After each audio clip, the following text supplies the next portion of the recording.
This is the story of Peter Pan, told for bedtime sleep. If you use this stories to sleep, I want you to give it a thumbs up and comment where you were listening from. Let's begin. Chapter 1. In London, the Darling family sleeps while moonlight rests gently on the nursery windows. Wendy, John, and little Michael dream of faraway skies. Each night, Wendy tells stories of pirates, mermaids, and boys who never grow up. Her voice fills the room with wonder, painting pictures in the darkness that feel more real than the walls around them. One night, a soft laugh echoes by the window. It is the kind of laugh that sounds like wind chimes and distant bells, young and free and endless. A boy's shadow slips inside through the crack beneath the window frame, moving like water across the wooden floor. The shadow dances on the wall, stretching and bending in ways that ordinary shadows never do. Wendy wakes to the sound of something rustling near her dresser. She sits up slowly, rubbing her eyes, thinking she must still be dreaming. But there, tangled in her curtains, is a real shadow trying to escape back through the window. And chasing it is a boy dressed in leaves and determination, with wild hair and eyes that sparkle like they have never known sadness. The boy turns and sees Wendy watching him. He grins without embarrassment, as if being caught in a stranger's bedroom in the middle of the night is the most natural thing in the world. He introduces himself as Peter Pan and explains that he has lost his shadow and it ran away to this very room. His voice carries music in it, light and careless, like someone who has never had to worry about tomorrow. A tiny light zips around his head, glowing like a small, angry star. This is Tinkerbell, Peter explains, his fairy friend who helps him fly. The light makes an irritated jingling sound, clearly annoyed at being introduced. Wendy watches in amazement as this impossible scene unfolds in her ordinary nursery. Peter finally catches his shadow and tries to stick it back onto his feet using soap from Wendy's wash basin. When that fails, he sits down and begins to cry, frustrated tears that seem strange coming from someone so confident. Wendy, being kind and practical, offers to sew his shadow back on properly. She threads a needle and carefully stitches the shadow to Peter's shoes while he tells her about the place he comes from. He speaks of an island called Neverland, where children never grow old and adventures happen every single day. There are mermaids who sing in lagoons, pirates who sail under black flags, and fairies who live in flowers. Most importantly, there are no schools, no bedtimes, and no one telling you what you must do. It is a place, Peter says, where dreams never fade and morning never forces you to forget the magic of night. Wendy listens with her heart beating faster. She has told stories about places like this, but she never imagined they might be real. Peter notices the hunger in her eyes, that deep wish that lives in everyone who has ever wanted to escape into their own imagination. He asks if she would like to come to Neverland, to see it for herself and tell stories to the lost boys who live there with him. Before Wendy can answer, her brothers John and Michael wake up, drawn by the sound of voices. They see Peter and immediately recognize him from Wendy's stories. They clamor with questions, wanting to know if pirates are real, if you can really fly, if adventures taste as sweet as they sound in fairy tales. Peter laughs at their excitement and says they can all come if they wish, but they must learn to fly first. Tinkerbell sprinkles fairy dust over the three children, the golden powder falling like tiny stars onto their shoulders and hair. Peter tells them to think happy thoughts, the lightest and brightest thoughts they can imagine. Wendy thinks of her mother's smile. John thinks of sailing ships. Michael thinks of the toy bear waiting on his bed. And slowly, impossibly, Their feet lift off the floor. They float upward like dandelion seeds on a breeze, laughing with pure joy and disbelief. Peter catches their hands and guides them toward the open window. They glide through it and out into the night sky, leaving behind the safe, familiar world of nurseries and bedtimes and rules. Below them, London spreads out like a map made of lights, growing smaller with every heartbeat. They rise higher, passing chimneys and church steeples, moving beyond the clouds where the air tastes clean and cold. The moon watches them climb toward it, huge and welcoming. Stars multiply above them, more stars than they ever knew existed, each one bright enough to wish upon. Peter points the way forward, toward the second star to the right, and tells them to follow until morning. And as the city shrinks below, the stars begin to whisper, "Welcome home." Chapter 2. The children soar over silver clouds toward a horizon painted in dawn colors. The flight feels like swimming through silk, effortless and free. Wendy's nightgown billows around her like wings. John pretends he is a ship's captain, navigating by the stars. Michael giggles and loops through the air, drunk on the magic of movement without ground beneath him. Peter leads them onward with the confidence of someone who has made this journey 1,000 times. He points out constellations and names them with his own words, not the names that scientists use, but the names that make sense to him. That cluster there is the laughing giant. Those 3 in a row are the dancing sisters. That bright one is the eye that never blinks. Time behaves strangely during their flight. Hours might be passing, or only minutes. The sky changes colors like a painting being created around them. Purples melting into pinks, melting into golds. Wendy asked how much farther it is to Neverland, and Peter says it depends. The island moves, he explains. Some nights it is close, and some nights it is far. Tonight, it is waiting for them, eager to have visitors. Peter points down to the sparkling sea below. That is Neverland, he says, where dreams take form and become solid enough to touch. Wendy peers down through the wisps of cloud and sees an island shaped like a sleeping dragon, covered in green forests and ringed with white beaches. Rivers catch the early light and shine like silver ribbons laid across the land. Mountains rise in the center, mysterious and inviting. They descend through soft mist that tastes like morning dew. The air grows warmer as they drop lower, carrying scents of flowers and salt water and something indefinable that might be magic itself. They land among glowing trees whose leaves shimmer with colors that have no names, colors that exist only in this place where imagination rules. Everything hums with quiet wonder. The rivers do indeed sing, soft, gurgling melodies that sound almost like words if you listen carefully. Flowers whisper secrets to each other, gossiping about the new arrivals. Birds with feathers like rainbows watch from branches, curious but unafraid. The ground feels springy and alive under their feet, as if the island itself is breathing. Wendy spins around slowly, trying to see everything at once. She has never been anywhere so beautiful and strange.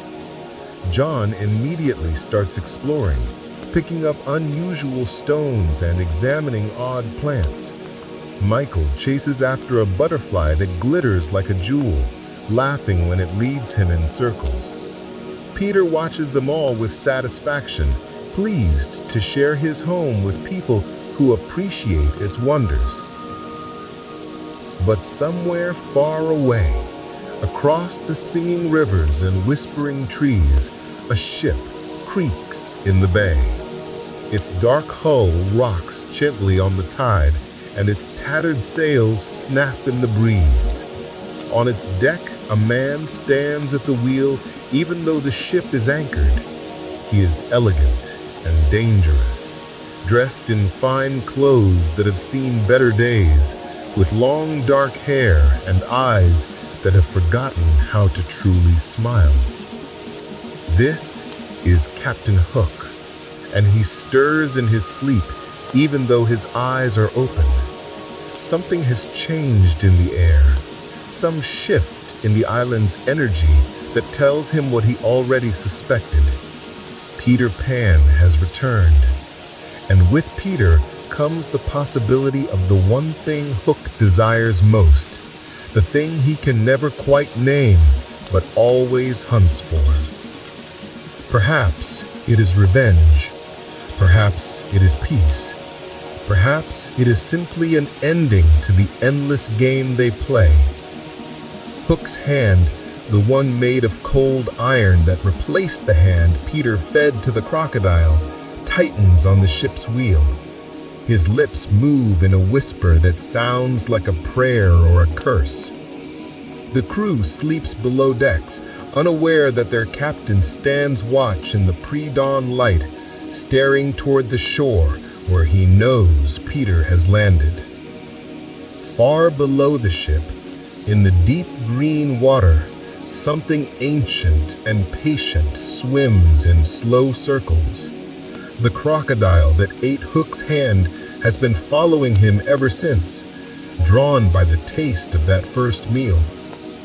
Inside the crocodile's belly, a clock ticks steadily, swallowed long ago from some unfortunate sailor. The sound marks time in a place where time usually forgets to matter. Tick-tock, tick-tock. The clock counts seconds that might be years or might be moments. The sound of a ticking clock begins to echo across the water, faint but unmistakable. Chapter 3. Peter brings Wendy, John, and Michael to his home under the roots of an enormous tree. The entrance is hidden beneath a canopy of moss and ferns, marked only by a hollow that looks like dozens of other hollows scattered through the forest. Peter shows them how to slide down through the narrow opening, tumbling through darkness that smells like earth and safety, landing on soft piles of leaves at the bottom. The underground home is larger than seems possible. Torches made from glowing fungi light the space with gentle amber light. The walls are packed earth held up by massive tree roots that curve like the ribs of some great beast. Hammocks hang from the ceiling, and rough furniture carved from driftwood fills the spaces between root and stone.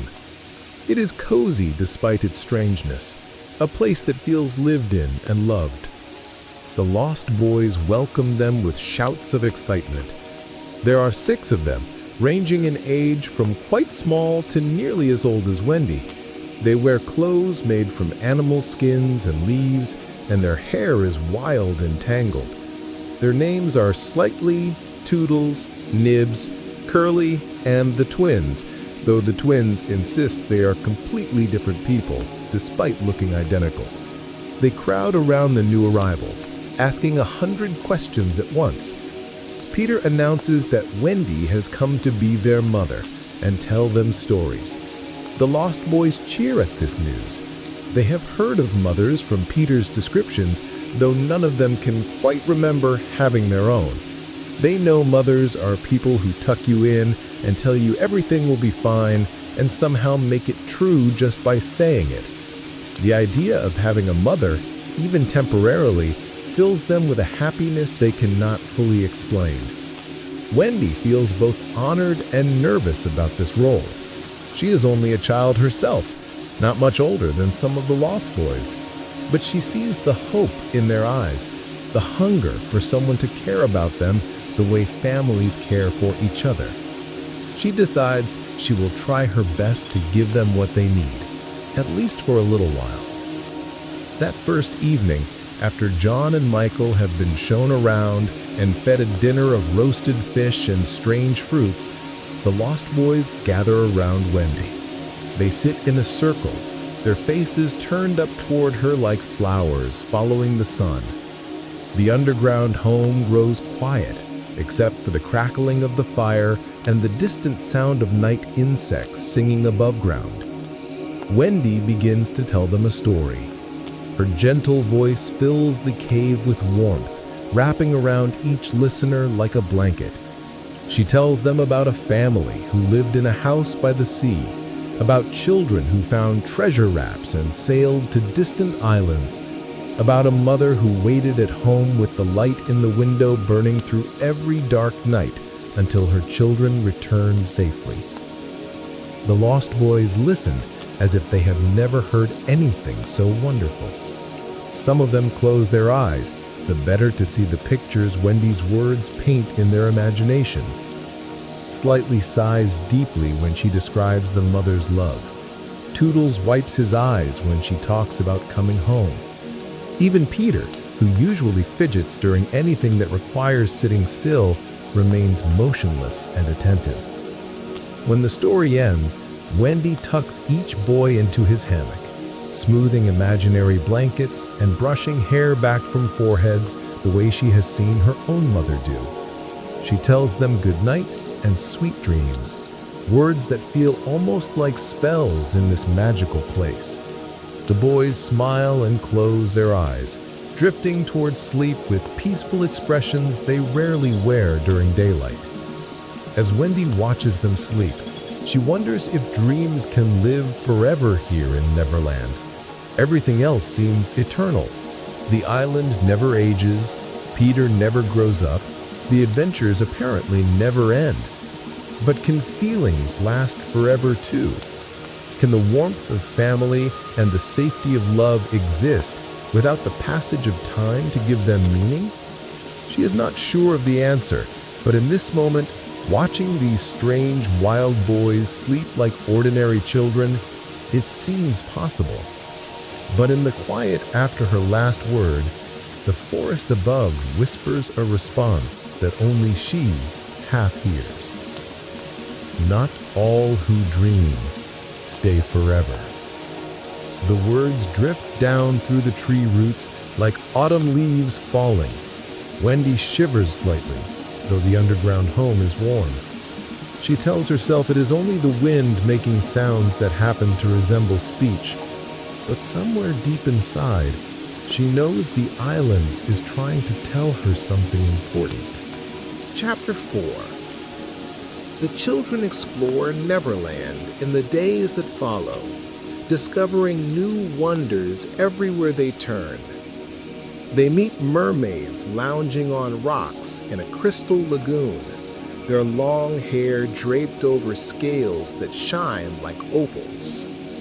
The mermaids are beautiful, but cold, singing songs that make you want to swim out to them, even though you know the water is deep and dangerous. They laugh at the children's questions and answer only in riddles, then disappear beneath the waves without warning. They encounter fairies dancing in clearings where mushrooms grow in perfect circles. The fairies are tiny and quick, darting through the air too fast to see clearly, leaving trails of colored light behind them. Tinkerbell acts as translator, though she clearly finds the other fairies silly and beneath her notice. The forest fairies giggle at everything and play tricks, tying shoelaces together and hiding important things where they cannot be found. John becomes fascinated by the moonlight lagoons that dot the island. The water in these pools glows with its own light, bright enough to read by even on the darkest night. Strange fish with transparent bodies swim through them, and plants that only bloom after sunset grow along their edges. John spends hours studying these pools, trying to understand their magic through logic and observation, which makes Peter laugh because magic, Peter insists, does not follow rules. Michael makes friends with the animals that live in Neverland. The wolves that hunt in packs allow him to pet them as if they were dogs. Birds land on his shoulders and eat from his hands. Even the wild pigs, usually dangerous and quick to anger, let Michael scratch their bristly backs. The animals recognize something in Michael that they trust, some innocence that even this magical place has not quite spoiled. Wendy finds joy in the dreamlike rhythm of the island. Days blend together without the structure of clocks and schedules. She wakes when sunlight filters down through the tree roots, sleeps when tiredness overtakes her, and fills the hours between with exploration and stories and laughter. There is a freedom in this lack of routine that she has never experienced before. No one tells her what she must do or how she should behave. She simply exists, moment by moment, following her curiosity wherever it leads. But sometimes she sees shadows move where no one walks. Dark shapes slip between trees just at the edge of her vision, gone when she turns to look directly at them. The shadows do not feel threatening exactly, but they feel wrong, like things that do not belong in a place of light and dreams. When she mentions this to Peter, he waves away her concerns with easy confidence. Dreams have shadows too, Peter tells her. Everything that exists casts a shadow, even things that are not quite real. The shadows are just part of Neverland, he explains. Nothing to worry about. They have always been here, moving through the forests and swimming in the deep waters, reflections of all the dark thoughts and fears that children bring with them when they visit the island. As long as you do not pay attention to them, Peter says, they cannot hurt you. Wendy wants to believe him, but she finds herself noticing the shadows more and more. They seem to grow larger as the days pass, or perhaps she simply becomes better at seeing them. They cluster in the dark spaces between trees, pool in the corners of the underground home when night falls, and ripple across the surface of calm waters. She catches herself watching them, trying to understand what they want or why they linger. The stars above Neverland sometimes blink like watchful eyes, Wendy realizes, during one clear night when she cannot sleep. She lies in her hammock, staring up through a gap in the roots at the sky beyond. The stars are too bright here, too aware. They seem to lean closer when she looks at them, curious about the girl from London who has come to visit their island. She wonders if the stars judge her somehow, if they know secrets about Neverland that Peter will not share. One star in particular catches her attention, a red one that pulses like a beating heart. It hangs low on the horizon, positioned above where she knows the pirate ship must be anchored. The red light seems to pulse in rhythm with something, though she cannot tell what. A thought? A heart? A warning? Wendy watches the red star until her eyes grow heavy and sleep finally claims her. And from far beyond the waves, as she drifts toward dreams, a ship's lantern answers her thought. The light swings in the darkness, red and steady, marking the position of the Jolly Roger where Captain Hook stands watch through another sleepless night. Chapter 5. Aboard the Jolly Roger, Captain Hook dreams restlessly, even when his eyes remain open. Sleep, when it comes, brings no peace. His dreams are filled with ticking sounds, and the flash of a boy's smile, and the splash of something hitting water, followed by terrible pain. He wakes gasping, reaching for the hand that is no longer there, touching instead cold metal fashioned into the shape of a hook. Hook is elegant, despite his circumstances, a gentleman pirate who wears lace at his cuffs and keeps his hair carefully groomed. His clothes are fine, though they show wear from years at sea. His cabin is decorated with stolen treasures, beautiful things that he no longer truly sees. Books line the shelves, but he cannot focus enough to read them. A harpsichord sits in the corner, but music sounds wrong to him now, all the melodies haunted by that endless ticking. He is weary in a way that has nothing to do with physical exhaustion. His weariness lives in his bones and settles behind his eyes, the kind of tiredness that comes from playing the same game too long without being allowed to stop. He has chased Peter Pan across this island for more years than he can count, fighting battles that end without resolution, dying deaths that do not stick, living through adventures that circle back to their beginnings.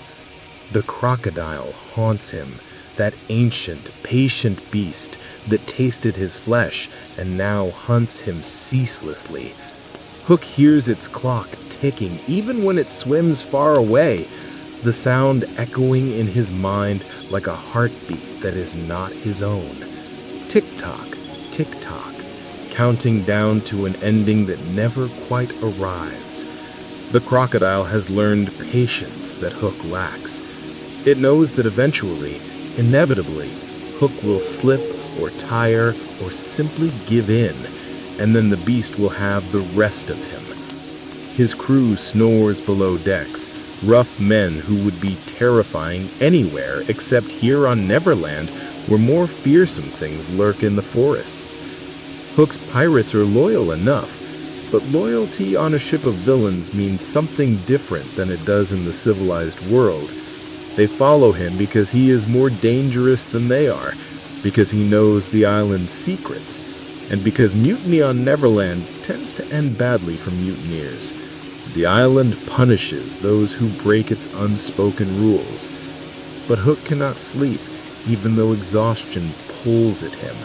He stands at the ship's wheel in the dark hours before dawn, his good hand gripping worn wood while his hook rests on the rail. He stares toward the shore, where green hills meet starlit sky, knowing without being told that Peter has returned. He can feel the boy's presence like a change in air pressure before a storm.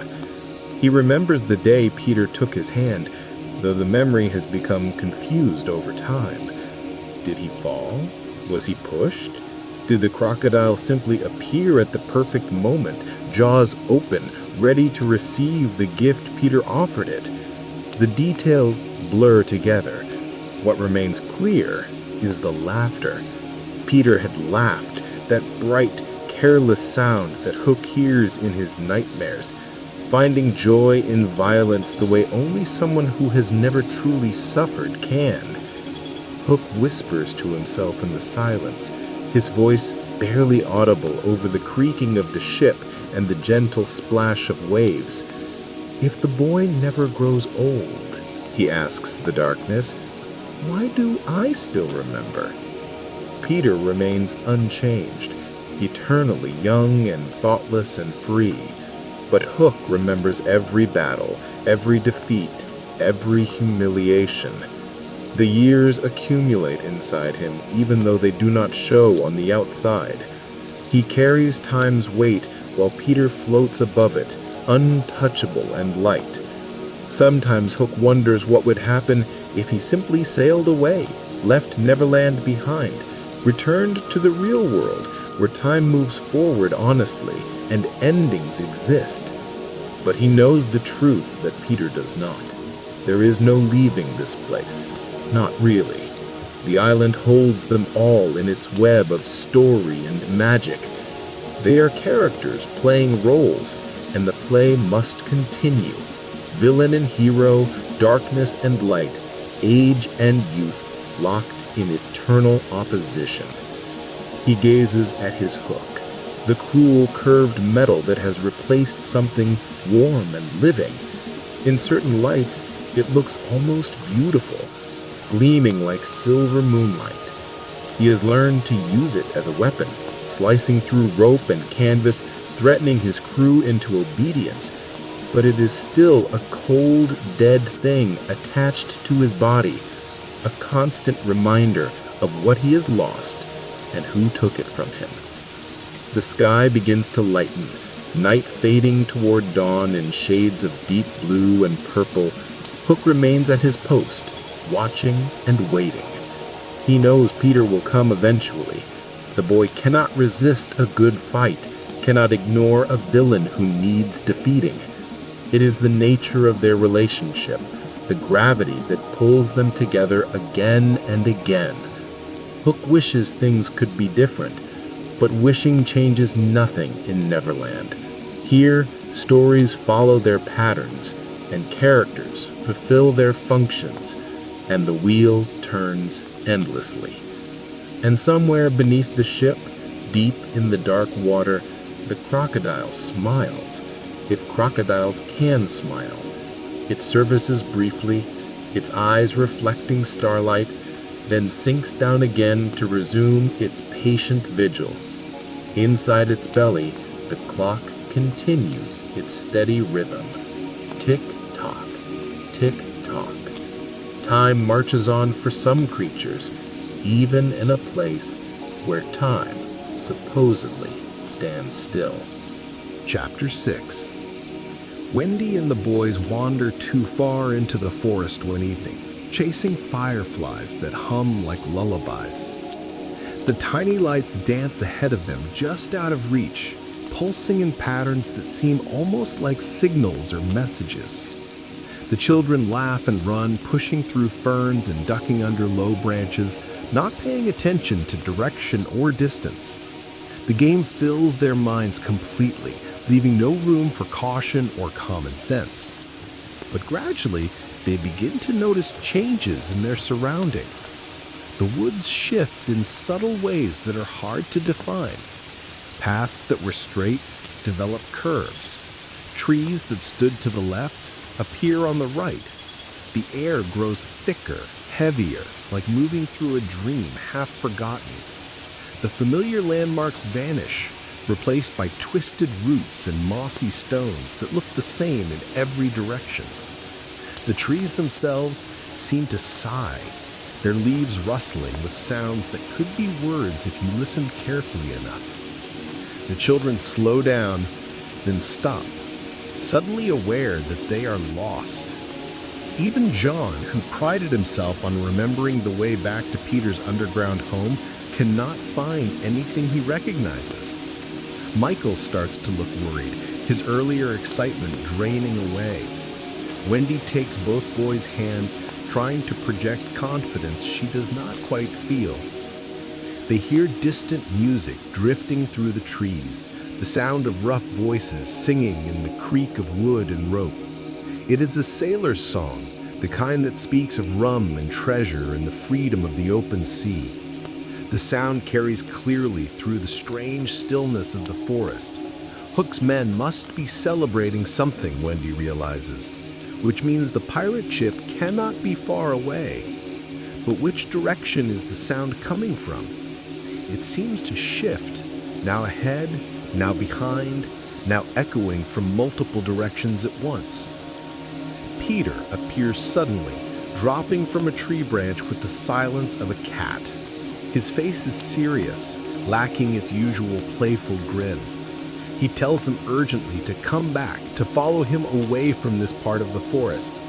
When Wendy asks why, Peter hesitates before answering. This is the border between territories, he explains, the place where his land meets Hook's hunting grounds. It is dangerous to linger here, especially after dark.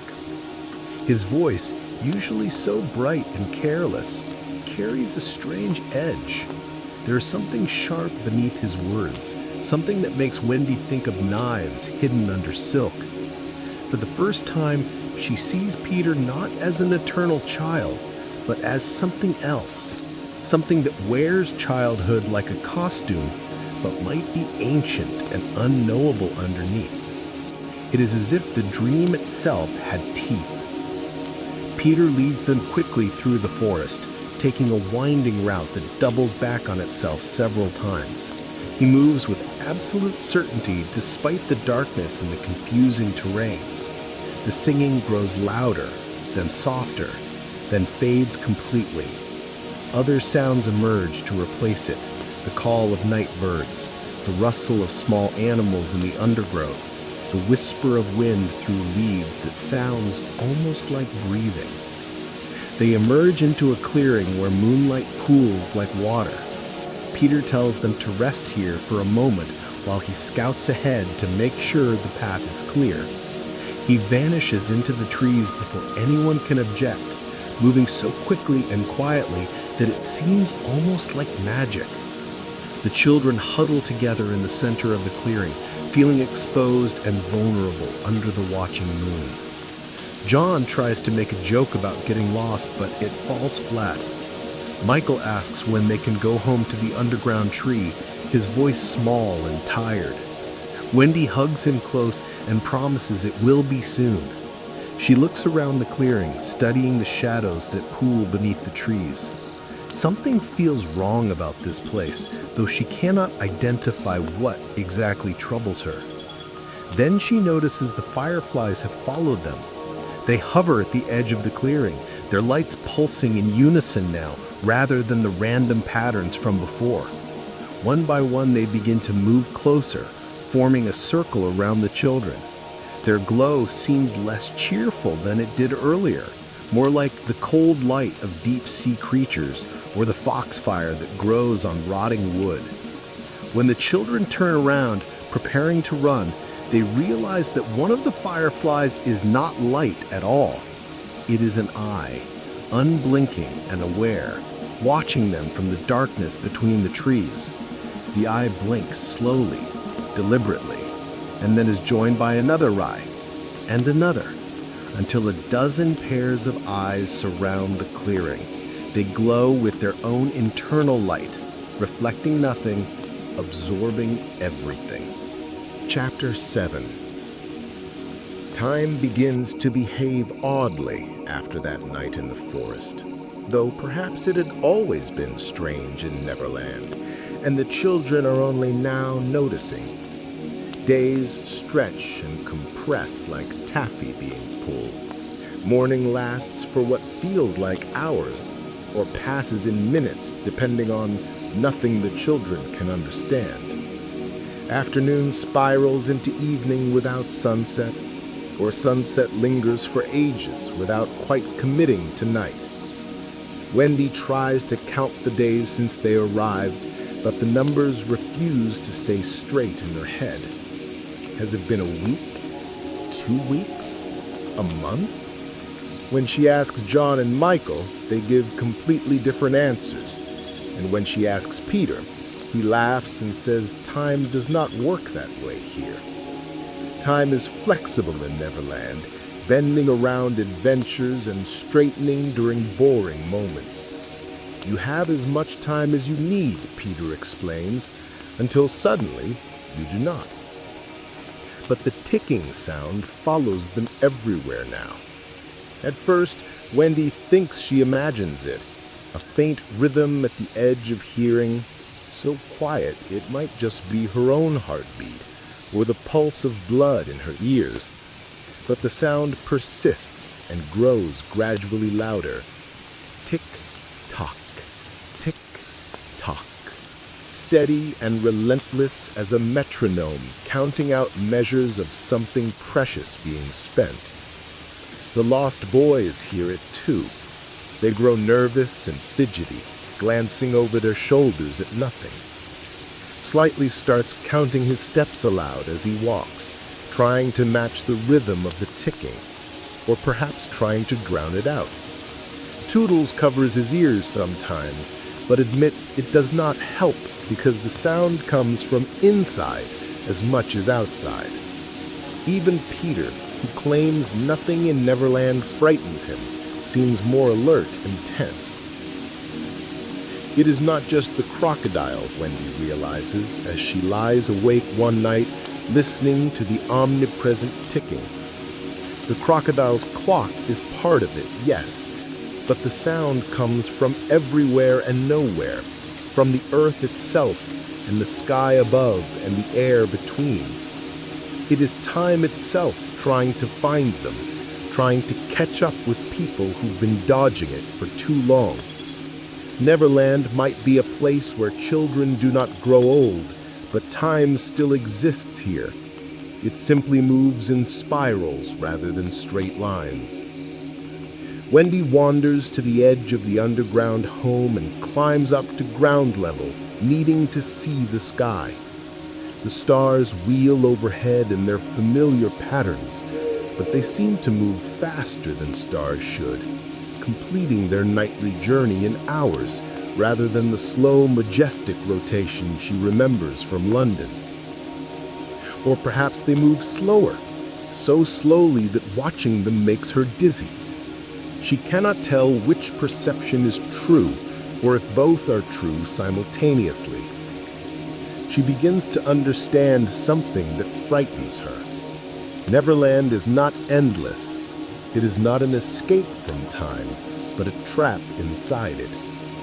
The island forms a circle, and everything that happens here happens again and again.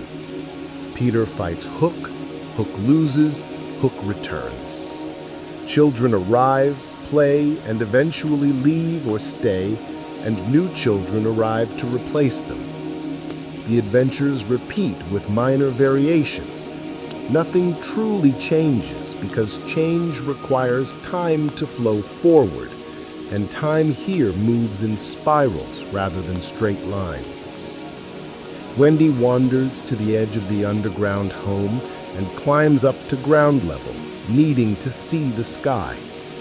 The stars wheel overhead in their familiar patterns, but they seem to move faster than stars should, completing their nightly journey in hours rather than the slow, majestic rotation she remembers from London. Or perhaps they move slower, so slowly that watching them makes her dizzy. She cannot tell which perception is true or if both are true simultaneously. She begins to understand something that frightens her. Neverland is not endless. It is not an escape from time, but a trap inside it. The island forms a circle, and everything that happens here happens again and again. Peter fights Hook, Hook loses, Hook returns. Children arrive, play, and eventually leave or stay, and new children arrive to replace them. The adventures repeat with minor variations. Nothing truly changes because change requires time to flow forward, and time here moves in spirals rather than straight lines. Peter does not understand this or chooses not to. He only knows that he must keep moving, keep flying, keep playing, stay ahead of something he cannot name. If he stops, even for a moment, the thing chasing him might catch up. He treats life as an endless game because to him it is endless.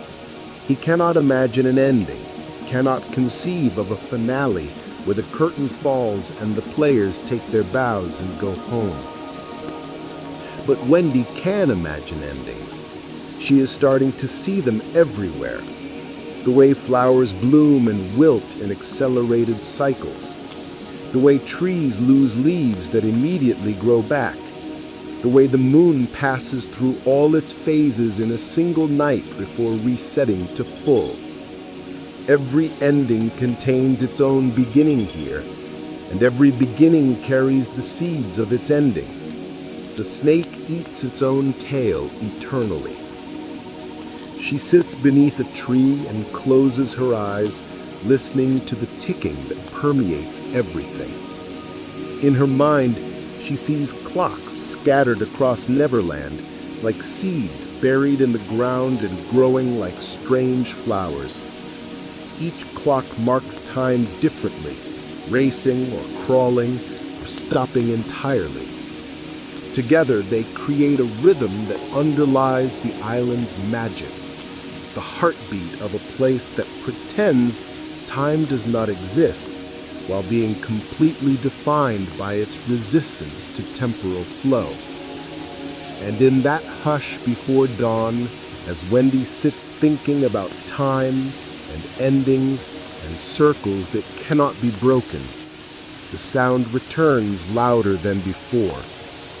One soft tick, then another. The rhythm quickens, demanding acknowledgement. Somewhere in the island's heart, something ancient begins to wake. Chapter 8. One evening, Wendy tells a story about her mother waiting by the open window. The lost boys settle around her as usual, but tonight the atmosphere feels different, heavier with emotion.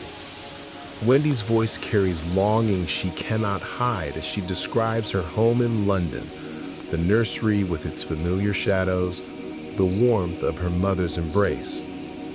She tells them about mothers who remember every scraped knee they ever bandaged, every nightmare they ever chased away.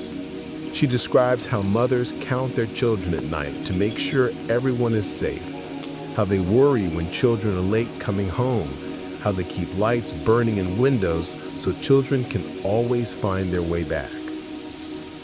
Her voice trembles slightly as she realizes how desperately she misses these things. The lost boys grow quiet. Their usual fidgeting and whispered comments stop entirely. Even Peter listens, his eyes distant and troubled. Slightly wipes tears from his cheeks without seeming to notice he is crying. Toodles hugs his knees to his chest, making himself small. The twins lean against each other for comfort. Nib stares at nothing, lost in thoughts of things he barely remembers or perhaps never had. "Do you think she still waits?"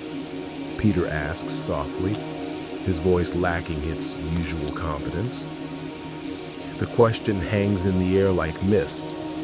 He is asking about Wendy's mother specifically, but he is also asking something larger, something about all the mothers who might have waited for boys who never came home. Do they give up eventually? Do they stop hoping? Or does love persist even when logic says it should fade? Wendy says yes without hesitation. Yes, her mother still waits. She knows this with a certainty that comes from deep in the heart, the place where hope lives even when evidence suggests otherwise. Her mother keeps the window open every night, keeps the nursery ready, keeps believing her children will return. A mother's love does not understand surrender. It endures because it must, because giving up would mean admitting something too terrible to accept. The island seems to sigh at her words, as if Neverland itself feels the weight of this truth. The trees rustle without wind. The underground home's walls creak. The torches flicker in unison. And above, though the children cannot see it, the stars shimmer like tears being held back. The entire island trembles with an emotion it rarely allows itself to feel, something too close to sadness and loss. Peter looks away from Wendy, his face twisting with feelings he does not know how to process. He has spent eternity being carefree, avoiding anything that might weigh him down. But in this moment, hearing about a mother who waits faithfully for children who might never return, something cracks inside his carefully maintained joy. He sees suddenly what he has always refused to see, the cost of his choices. "Maybe you should go back," Peter says quietly, the words clearly painful for him. "Maybe you should return before you forget the way. before too much time passes and your mother stops believing, before the window closes and cannot be opened again. He does not look at the children as he says this, cannot bear to see the relief and guilt that must be showing on their faces. Wendy feels a rush of conflicting emotions. Part of her wants to leap at this chance, to say yes immediately and start preparing for the journey home. But another part feels torn, because leaving means abandoning these lost boys who have come to depend on her stories and her care. It means saying goodbye to Peter, who clearly needs her in ways he cannot admit. It means walking away from magic and wonder and returning to ordinary life. John and Michael exchange glances, having a silent conversation only siblings can manage. They are ready to go home, Wendy realizes, though they will never say it first. They miss their parents, their comfortable beds, the predictable rhythm of days measured by clocks and calendars. The adventure has been wonderful, but they are tired in ways that sleep on Neverland cannot fix. The Lost Boys look at Wendy with expressions that break her heart. They understand what is happening. They have seen it before with other children who came and eventually left. Slightly asks if she will forget them once she returns to London. Will the memory of these strange wild boys fade like dreams do in morning light? Will she tell stories about them to her own children someday, or will they become too unreal to speak about? Wendy promises she will never forget, and she means it with her whole heart. But even as she speaks, she feels the first threads of forgetting beginning their work. Already the edges of certain memories feel fuzzy. How long exactly have they been here? What did she eat for breakfast yesterday? The details slip away like water through fingers, and she understands with sudden clarity that this is how Neverland protects itself. It lets you remember the feeling of magic while obscuring the specifics, until eventually you can't quite prove to yourself that any of it was real. Peter stands abruptly and walks to the edge of the underground home, his back to everyone. His shoulders are tight with tension. When he speaks, his voice sounds young and lost in a way Wendy has never heard before. He tells them about his own mother, how he left her long ago to live with the fairies. He went back once, he says, after a very long time, but the window was barred and another little boy slept in his bed. His mother had another son, a replacement because she stopped believing Peter would return. The story falls into the silence like a stone into deep water, sending ripples through everyone who hears it. This is why Peter never goes home, why he encourages other children to stay forever, why he pretends time doesn't matter. He cannot go back, so he surrounds himself with children who choose not to go back, building a family from those who, like him, have nowhere else to belong. But Wendy is different, Peter continues. Her mother still waits. Her window remains open. She has not been replaced. She has a home to return to, which means she should return before that changes. His voice cracks slightly on the word should, revealing how much the suggestion costs him. He is choosing her happiness over his own need for her, and the sacrifice tears at him visibly. For the first time, the word home felt heavier than flight, and the weight of it was both burden and blessing, pulling them back toward the world where time moves forward and children eventually grow up and windows wait for those who left to come home again. The children sit together in silence, each lost in their own thoughts. The fire burns low, casting long shadows that dance on the earthen walls. Above ground, night settles over the island like a blanket. The stars continue their strange, quick, slow rotation. The ticking sound that has been following them for days seems to soften, as if time itself is holding its breath, waiting to see what choice will be made. Tinkerbell appears, her light dimmer than usual. She flies to Peter and lands on his shoulder, making soft chiming sounds that might be words of comfort. Even the temperamental fairy understands that something important is shifting. Peter reaches up and lets Tinkerbell climb onto his finger, holding her close to his face. For a moment, boy and fairy share something wordless, some communication about loss and loyalty and the pain of letting go. Wendy makes her decision. She will return to London and she will take John and Michael with her. But she will come back to visit if Peter will allow it. She will keep the window open in her own life, leave space for magic and wonder and impossible things. She will not forget Neverland or the Lost Boys or Peter Pan, and she will tell stories to keep their memory alive in the world beyond the stars. Peter nods, not trusting himself to speak. He agrees to take them home when morning comes.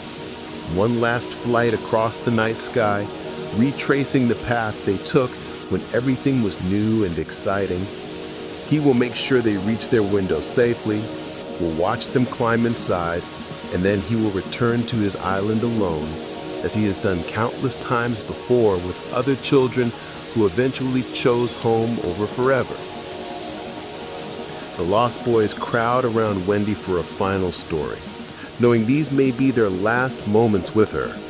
She tells them about a boy who could fly and an island where dreams lived and children who were brave enough to have adventures but wise enough to know when adventures should end.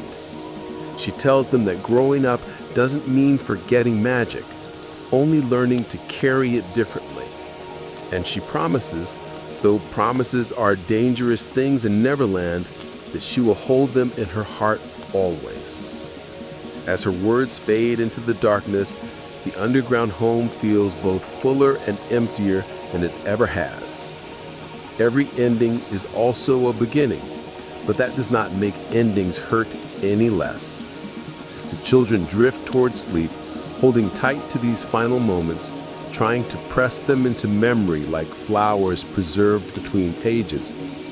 For the first time, the word home felt heavier than flight, and the weight of it was both burden and blessing, pulling them back toward the world where time moves forward and children eventually grow up and windows wait for those who left to come home again.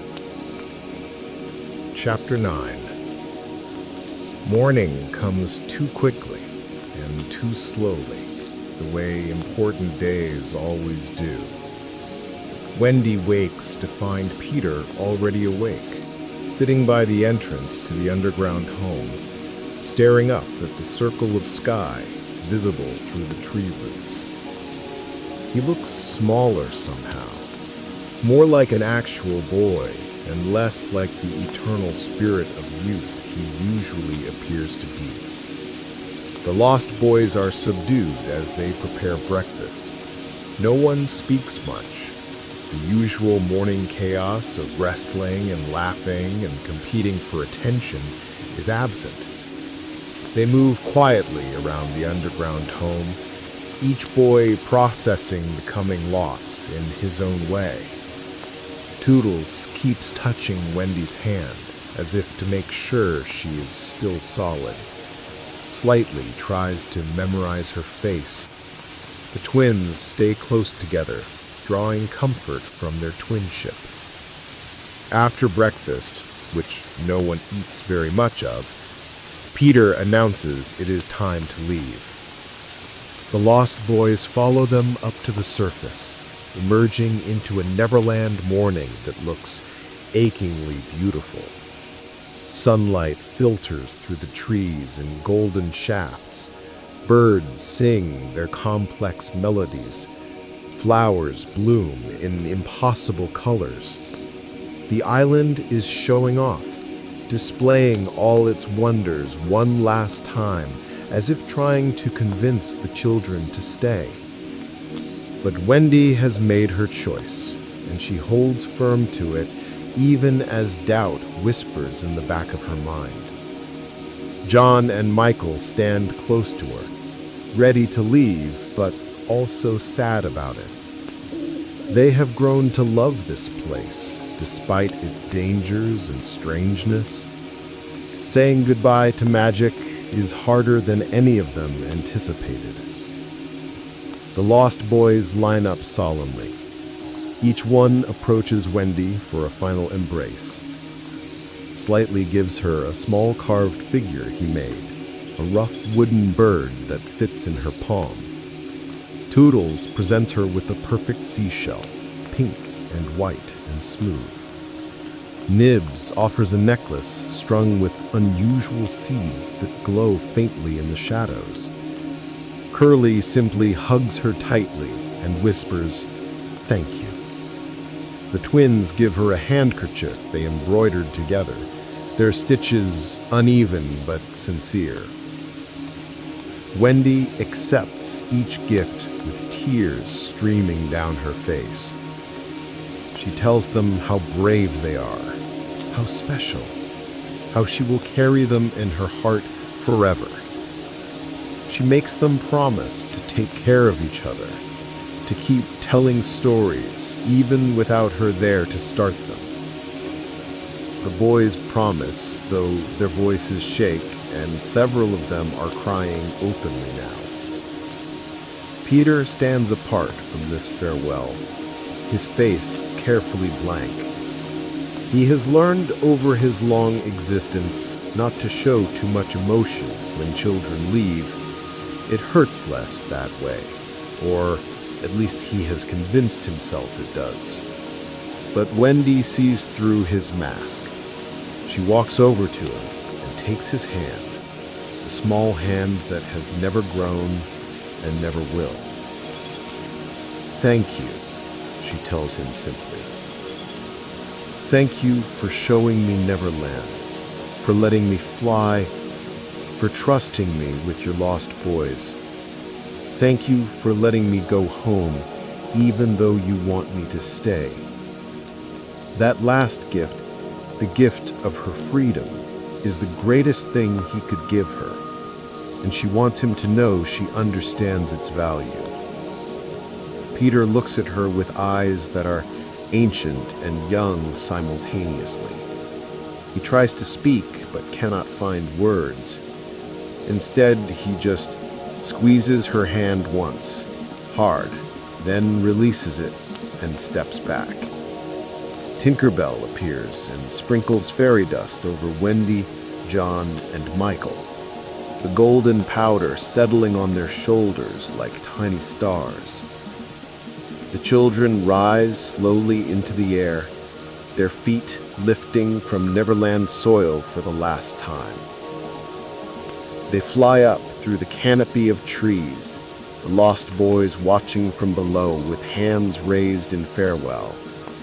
The boys grow smaller as Wendy and her brothers climb higher, becoming distant figures among the green forest, then tiny dots, then invisible entirely. Wendy looks back one last time and sees Neverland spread out beneath her, the mountains and rivers and beaches all laid out like a map of her dreams. Peter flies beside them, silent and focused on the journey ahead.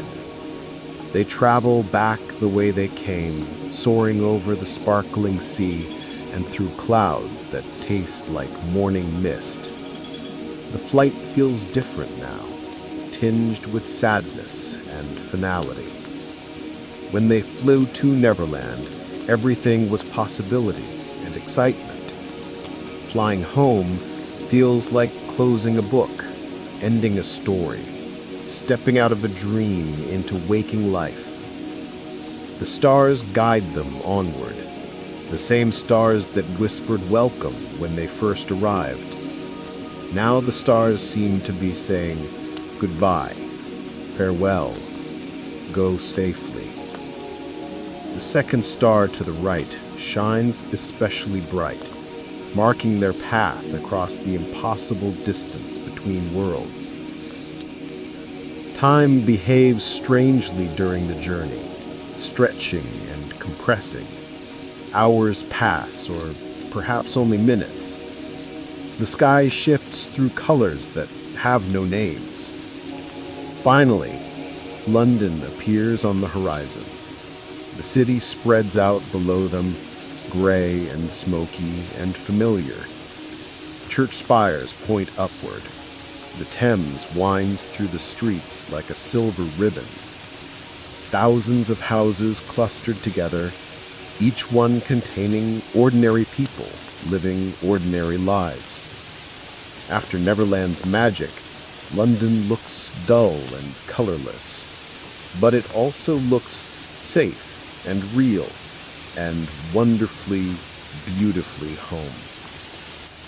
Peter guides them to their nursery window, which still stands open exactly as they left it. He hovers outside while the children climb through, their feet touching the wooden floor of their bedroom. Everything inside is unchanged. Their beds are neatly made. Their toys sit on shelves. The clock on the wall ticks steadily, marking time that actually moves forward instead of spiraling in circles. Wendy turns back to say a final goodbye to Peter, but he is already pulling away. He gives her one last smile, sad and sweet and accepting. Then he turns and flies off into the pre-dawn darkness, moving fast as if running from something painful.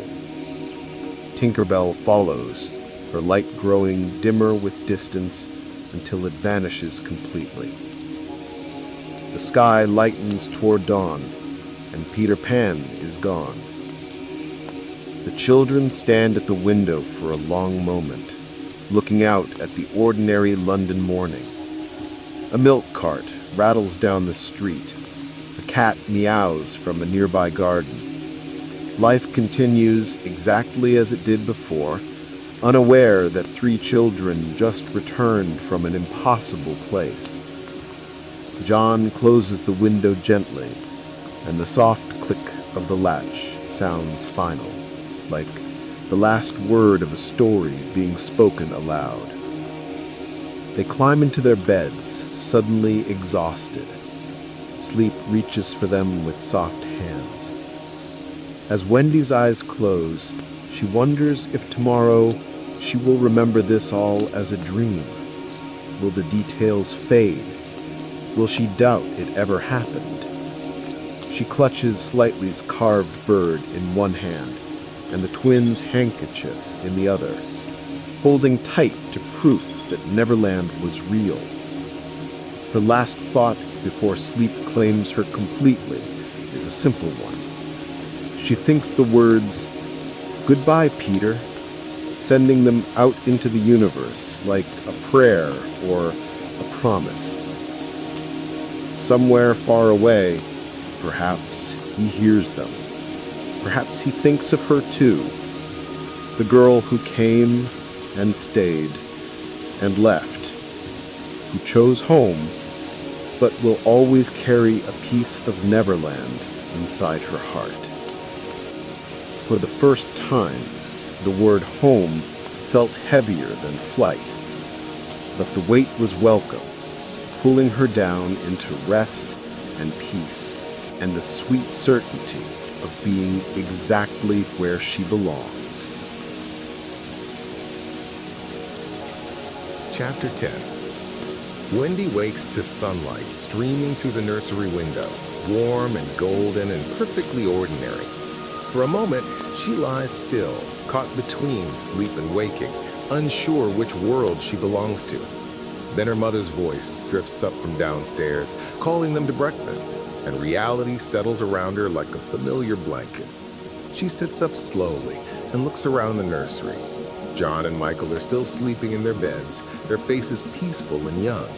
Everything looks exactly as it always has. The wallpaper with its pattern of flowers. The shelf with their books arranged by size. The rocking horse in the corner, waiting patiently for someone to ride it. Nothing has changed, yet everything feels different somehow. Wendy opens her hand and finds slightly carved bird still clutched in her palm. The wood is smooth and real, proof that she did not imagine everything. She looks at John's bed and sees the seashell from Toodles resting on his nightstand. On Michael's pillow lies the glowing seed necklace from Nibs. The gifts are real. The adventure was real. Neverland exists somewhere beyond the stars, and she truly went there. Her mother appears in the doorway, smiling her usual morning smile. She comments on how soundly the children slept, how she checked on them 3 times during the night and they never stirred once. She asks if they had pleasant dreams. Wendy says yes, though the word dream does not feel quite right for what she experienced. Adventures that feel more real than real life deserve a different name. The days that follow fall into familiar patterns: breakfast and lessons, and afternoon walks in the park, dinner with their parents, and evening stories before bed. The routine that once felt confining now feels comforting. Wendy finds herself appreciating small, ordinary things she never noticed before. The way her mother hums while sewing, how her father laughs at his own jokes, the warmth of tea on a cold afternoon. These simple moments carry their own quiet magic. But Neverland has not released her completely. At night, Wendy dreams of flying. She soars through impossible skies, visits the Lost Boys in their underground home, listens to mermaids singing in crystal lagoons. The dreams are vivid and detailed, more like memories than imagination. She wakes from them with tears on her face and an ache in her chest that has no name. John handles the transition differently. He throws himself into his studies, reading every book about geography and astronomy he can find. He draws maps constantly, trying to chart the route they flew from London to Neverland. He measures angles and calculates distances, applying logic to something that defied logic. His notebooks fill with equations and diagrams, attempts to make sense of magic through mathematics. Michael, being youngest, adapts most easily. He plays with his toys and makes up stories and sings songs from both worlds mixed together. Sometimes Wendy catches him talking to someone invisible, and she suspects he is chatting with Peter or the Lost Boys, keeping the connection alive through imagination. When she asks who he is talking to, Michael just smiles and says, "Friends," as if it is the most natural thing in the world. The room stays open every night. Their mother comments on this, puzzled why the window will not stay latched, but she stops fighting it eventually. Cold air drifts in through the seasons. Spring breeze is carrying flower scents, summer warmth, autumn's crisp chill, winter frost that paints patterns on the glass. Through all of this, the window remains open, waiting patiently for something or someone. Wendy checks the window every night before sleep, looking out at the London sky. She searches for a small flying figure or a trail of golden fairy dust. She listens for the sound of boyish laughter carried on the wind. Mostly she sees only ordinary things, stars that stay in their proper places, clouds drifting past, the moon making its predictable journey across the sky. But sometimes, just sometimes, she catches something out of her corner of eye, a shadow that moves wrong, a distant laugh that sounds impossibly familiar. Time passes the way time does in the real world, steadily forward without loops or circles. Weeks become months, seasons turn. The children grow older in small increments that add up. John's voice deepens. Michael loses baby teeth and grows new ones. Wendy notices she is taller, that her favorite dress has become too short. They're growing up, moving away from childhood at the inexorable pace that all children must. One evening, Wendy tells her parents about Neverland. She describes the island and the Lost Boys and Peter Pan as carefully as she can, trying to make them understand it was real. Her father listens with an indulgent smile, clearly thinking she is sharing an elaborate story. Her mother's expression is more complicated, a mix of concern and something that might be memory or recognition. She touches Wendy's hand gently and says that Some experiences live in a space between dream and reality, and those experiences are precious, even if we cannot prove them to others. Wendy continues telling stories to her brothers and to neighborhood children who gather to hear her speak. The stories about Neverland become mixed with other tales, blending together until it's hard to say which parts are memory and which are embellishment. Peter Pan appears in her stories, sometimes as a real boy she once knew, sometimes as a spirit of youth itself, sometimes as an idea about freedom and imagination. All versions are true in their own way. Years pass, the nursery becomes just a bedroom. Toys are put away, books change from picture stories to serious volumes. The children become young adults with responsibilities and plans for the future. John studies navigation and dreams of becoming a sea captain, drawn to water and stars in ways he cannot fully explain. Michael becomes a teacher, wanting to fill other children's minds with wonder and possibility. Wendy writes stories, trying to capture magic in words. But through all these changes, through growing up and growing older, Wendy keeps the window open. She keeps watch for a boy who never ages, who flies through the night on adventures that never end. She does not expect him to return. She knows that Peter belongs to Neverland now, that he has other children to visit in their dreams, other windows to fly past in the darkness. But she keeps faith anyway, maintaining the connection in case he ever needs a reminder that someone remembers, someone believes, someone keeps the story alive. On Wendy's 20th birthday, she stands at the nursery window looking out at the night sky. She is a young woman now, grown up in all the ways that matter. She has dreams and ambitions that have nothing to do with flying or pirates or magical islands. She has accepted that childhood ends and life moves forward, and some adventures exist only in memory and imagination. But acceptance does not mean forgetting. She whispers into the darkness, addressing words to someone who may or may not hear them. "I remember," she says. "I still remember everything. The way the fairy dust felt like starlight on my skin. How the mermaids sang in voices that made you want to swim into deep water. The sound of the Lost Boys laughing around the fire. Your face when you told us we could fly. I remember, Peter. I will always remember." The night gives no obvious answer, but somewhere far away, in a place between sleep and waking, between dreams and reality, between childhood and whatever comes after, a boy pauses in his endless flight. He hovers over an island that exists outside of time, listening to words carried on winds that blow between worlds. He smiles his eternal smile, young and wild and free, knowing that as long as one person remembers, Neverland remains real. And in that moment, Wendy feels something shift, a lightness in her chest, a whisper of possibility. She cannot see Peter or touch Neverland, but she knows with absolute certainty that the connection remains. The window between worlds stays open, not just physically, but spiritually, a doorway in the heart that allows magic to visit even those who have grown too old to fly. She closes her eyes and feels the wind on her face, and for just a heartbeat, just the space of a single breath, she is flying again. She soars above London towards horizons painted in dawn colors. She returns to the place where dreams take form and children never grow old. Then the moment passes, and she opens her eyes to find herself standing in an ordinary bedroom in an ordinary city, her feet firmly on the ground. But the smile on her face is anything but ordinary.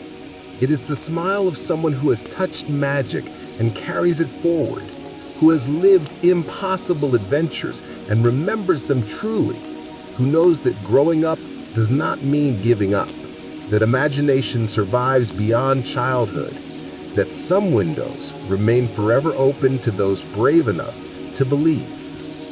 She climbs into bed and drifts toward sleep, and her dreams are full of stars and laughter and the sound of wings cutting through the night air. Tomorrow, she will wake and be practical and responsible and all the things adults must be. But tonight, in the space between waking and sleeping, she returns once more to Neverland, where Peter Pan still flies on, still laughing, still dreaming, still never growing old, waiting patiently for the next child who dares to believe in second stars to the right and straight on till morning.